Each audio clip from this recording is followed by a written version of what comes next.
ইমামের দায়িত্ব হচ্ছে পেছনে কারা আছে এটা খেয়াল করা। অনেক সময় ইমাম সাহেব আল্লাহু আকবার বলে যে নামাজ ধরছে, কি হচ্ছে পেছনে আর খোঁজ খবর নাই। মুআয ইবনে জাবাল রাদিয়াল্লাহু তাআলা আনহুকে আল্লাহ রাসূল সাল্লাল্লাহু আলাইহি ওয়াসাল্লাম একটা এলাকার ইমাম বানিয়ে পাঠিয়েছিলেন। এলাকার মুসল্লিরা ছিলেন, লোকজন ছিলেন শ্রমজীবী, সারা দিন কষ্ট করে নামাজে যে জয়েন করত। তো উনি মাগরিবের নামাজে সূরা ফাতিহার পরে সূরা বাকারা তেলাওয়াত শুরু করলেন। তো মাগরিবের সালাতে উনি যখন এত লম্বা তেলাওয়াত ধরলেন, মুসল্লিরা আর ইমাম সাহেবের সাথে থাকতে পারতেছে না, কারণ ওনারা তো ইমাম সাহেবের হয়তো মন ফুরফুরে, উনি পড়তেছেন মনের আনন্দে দরাজ গলায়, কিন্তু মুসল্লিদের তো অবস্থা খারাপ। সারাদিন ওনারা খেতে খামারে কাজ করে আসছে, নামাজ ছেড়ে দিয়ে অনেকে চলে গেছে। একা একা নামাজ পড়ে যে আল্লাহ রাসূল সাল্লাল্লাহু আলাইহি ওয়াসাল্লামের কাছে যে বিচার দিল যে রাসূলুল্লাহ, দেখেন এমন একজন ইমাম আপনি অ্যাসাইন করেছেন আমাদের এলাকায়, মাগরিবের নামাজে উনি সূরা বাকারা পড়ে আর আমরা হচ্ছে শ্রমজীবী। রাসূল সাল্লাল্লাহু আলাইহি ওয়াসাল্লাম খুব রেগে গেলেন।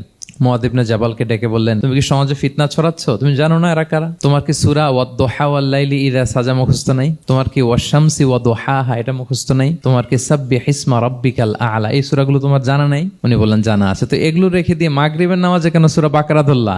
আল্লাহর হাবিব সাল্লাল্লাহু আলাইহি ওয়াসাল্লাম কিন্তু এমন ইমাম ছিলেন না, উনি অত্যন্ত বিবেকবোধ সম্পন্ন একজন ইমাম ছিলেন। একবার পেছনে এক বাচ্চার কান্না শুনে উনি নামাজ ছোট করে দিয়েছেন। সবাই বললেন, ইয়া রাসূলুল্লাহ, এত ছোট নামাজ তো কখনো পড়তে দেখি না। তখন রাসূল সাল্লাল্লাহু আলাইহি ওয়াসাল্লাম বললেন, একটা ছোট বাচ্চার কান্নার আওয়াজ আমার কানে এসেছে, আমার মনে হচ্ছে বাচ্চাটাকে সামলাতে নারীদের কাতারে একটা মায়ের খুব কষ্ট হচ্ছে, এজন্য নামাজটা আমি খাটো করে দিয়েছি। দেখেন কি চিন্তা চেতনা, পিছনে কি হচ্ছে সব রাসূল সাল্লাল্লাহু আলাইহি ওয়াসাল্লাম এটা খেয়াল করতেন।